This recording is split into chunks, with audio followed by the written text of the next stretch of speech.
Oke, selamat datang semuanya. Hari ini, kita bakal coba ngintip sedikit cara kerja para ilmuwan dalam memprediksi bencana, khususnya banjir.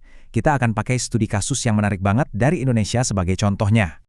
Pernah nggak sih Anda kepikiran soal ini? Apa sih yang bikin hujan deras yang satu cuma bikin genangan, sementara yang lain bisa jadi banjir bandang? Nah, jawabannya itu ternyata nggak sesimpel, oh airnya kebanyakan. Ini adalah pertanyaan kunci yang akan kita coba jawab bareng-bareng. Oke, ini dia rencana investigasi kita. Pertama, kita akan lihat tempat kejadian perkaranya, yaitu sebuah daerah aliran sungai yang lagi bermasalah. Terus kita kenalan sama alat detektif yang dipakai para ilmuwan. Setelah itu, kita coba pecahkan kode dari data yang ada, lihat prediksi apa yang muncul, dan terakhir, kita bahas kenapa sih riset ini penting buat kita semua. Oke, perhentian pertama kita adalah sebuah lokasi yang perannya krusial banget. Tapi sayangnya, lagi menghadapi ancaman yang sangat serius. Kenalan dulu ya, ini namanya subdaerah aliran sungai atau Subdas Wuno. Lokasinya di Sigi, Sulawesi Tengah. Ini bukan sembarang tempat loh. Subdas Wuno ini ibaratnya benteng alami buat kota Palu. Tapi benteng ini lagi rapuh. Gara-gara penggunaan lahan yang nggak terkendali dan kerusakan hutan, daerah ini jadi langganan banjir dan tanah longsor. Nah, terus gimana caranya para ilmuwan menyelidiki masalah serumit ini? Mereka jelas nggak cuma asal tebak. Mereka punya alat-alat khusus, semacam alat detektif, buat melacak jejak setiap tetes air hujan. Oke, konsep pertama yang harus kita pahami bareng adalah debit puncak. Ini bukan cuma soal seberapa banyak airnya ya, tapi seberapa cepat air itu mengalir pas lagi di puncaknya.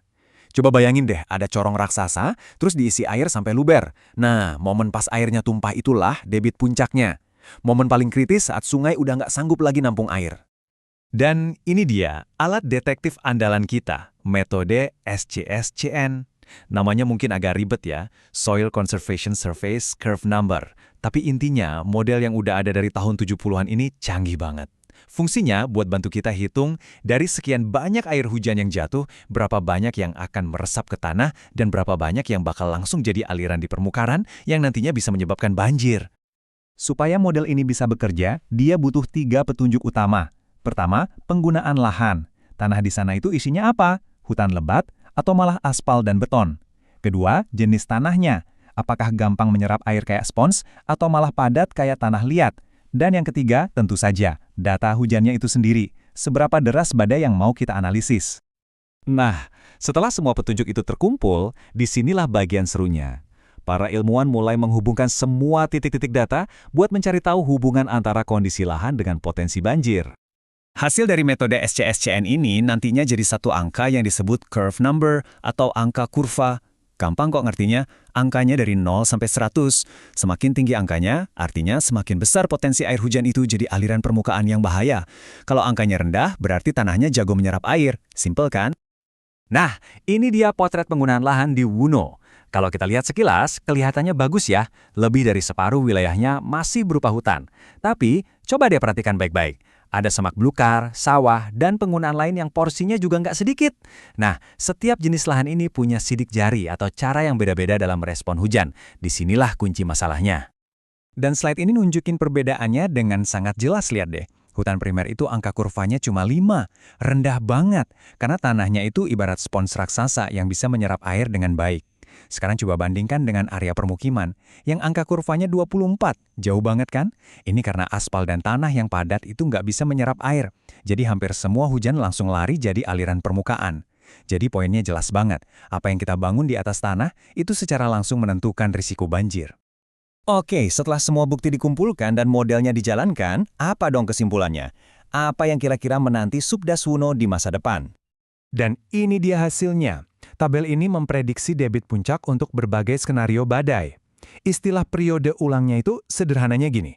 Badai 2 tahunan itu hujan lebat yang normalnya terjadi sekali tiap 2 tahun.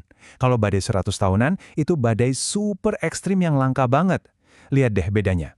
Dari sekitar 86 meter kubik per detik untuk badai biasa, angkanya melonjak jadi hampir 265 untuk badai besar. Drastis banget peningkatannya. Grafik ini bikin kita makin kebayang seberapa besar skalanya. Perbedaan antara badai yang biasa terjadi dengan badai besar yang langka itu benar-benar dramatis. Ini bukan kenaikan yang biasa aja, tapi lompatan yang luar biasa besar dalam hal volume dan kecepatan air. Dan ini dia angka kuncinya. Studi ini memproyeksikan kenaikan debit puncak itu bisa sampai sekitar 300% dari badai biasa ke badai super ekstrem. Ini tuh kayak alarm bahaya yang kenceng banget. Artinya, kalau badai besar datang, dampaknya bakal jauh lebih dahsyat dari yang biasa dialami, dan infrastruktur yang ada sekarang mungkin banget nggak akan sanggup menahannya. Jadi apa pelajarannya buat kita? Kenapa sebuah penelitian di satu wilayah di Indonesia ini jadi penting buat kita semua dimanapun kita berada? Kesimpulannya sangat jelas.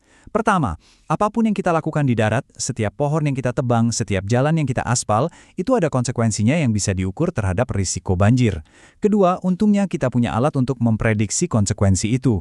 Jadi kita nggak perlu bertindak memabi buta. Data kayak gini ngasih kekuatan buat masyarakat dan pemerintah untuk bikin pilihan yang lebih cerdas, melindungi ekosistem dan pada akhirnya menyelamatkan nyawa. Nah, ini yang jadi penutup dan bahan renungan buat kita. Kisah Wono ini ngingetin kita bahwa dimanapun kita tinggal, kita itu hidup di dalam sebuah daerah aliran sungai yang punya dinamikanya sendiri.